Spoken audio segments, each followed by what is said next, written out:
So what I'm going to talk about in this video is Beer's Law, okay? But to give you, again, a jumping point from this, we've already done the Kool-Aid lab. Kool-Aid lab, we were doing an absorption curve. We were looking at what we call percent transmittance, not absorbance, over a range of wavelengths. And we were able to plot it and compare it to an unknown and figure out, oh, that has the same pattern, it must be the same substance. So again, that's one way you can use a UV-Vis spectrophotometer. But the way that most scientists use it is something called Beer's Law. And it has nothing to do with beer. So it is a way to use the spectrophotometer to measure concentration. So Beer's Law is A is equal to ABC, as simple as that. So A, capital A, is of course the absorbance of the solution, okay?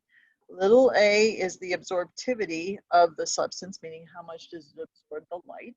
B is the length of the light path. So again, how the diameter essentially of the cuvette. And capital C is the concentration of that substance, okay? So A is constant for a substance. B is also a constant, so sometimes those are combined together, and you will see that in the lab that we do. So flip it to the next page. The big idea with Beer's Law is the fact that there is proportionality between absorbance and concentration. So one way you could write Beer's Law is really absorbance is proportional to C. So that little squiggly thing that you see there, that is proportionality. That is proportionality. Okay, so that means this is what we call a linear relationship. The more concentrated the solution is, more light is going to be absorbed. So think of, again, a blue solution. A darker blue solution is going to absorb more light than a lighter blue solution.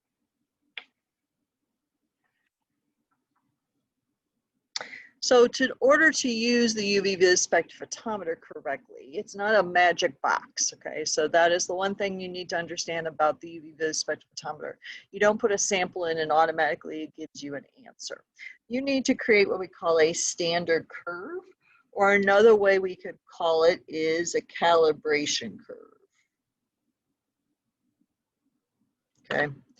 So in order to create or to get information out of this, we need to know how a sample performs. So we need to create a standard curve or a calibration curve by taking known concentrations and see what the absorbance happens to be.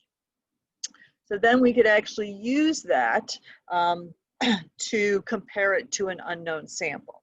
Now the reason we use absorbance here is because absorbance is directly proportional to concentration, okay? So it's a direct relationship.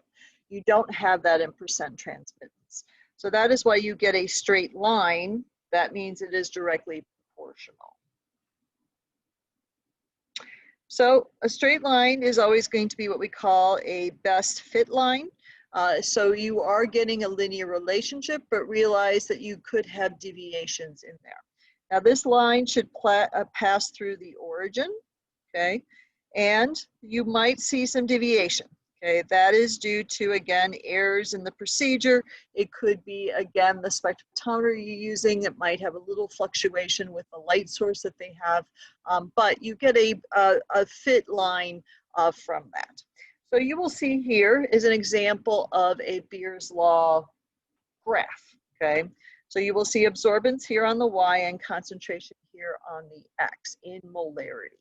And so you have these dots here. So I'm going to label them A, B, C, D, E, and that will kind of relate to the lab we're going to do with Beer's Law, okay, to kind of show you. So A is a higher concentration solution, E is a lower concentration solution.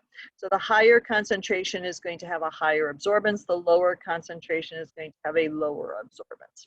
So you can create this, and again, look at the fact that all of these dots are not on the line. Okay, A is not quite on the line, C is not quite on the line, but it is the line of best fit. So we could use this and do calculations from this. Okay, so we're going to take A is equal to epsilon C. Okay, I'm going to change A is equal to ABC. So this is absorbance. E is going to be the slope of the line, and C is going to be concentration. So when we do the lab, okay, you are going to have dilutions made of a certain solution, cobalt chloride, cobalt 2 chloride. And it's going to, you're going to know the concentration of each one of these solutions, and you're going to read it on the spectrophotometer, and you're going to get different absorbances for each one of these. And you're going to plot it and get a line on that plot. Well, you are then going to read what we call unknown solutions, okay?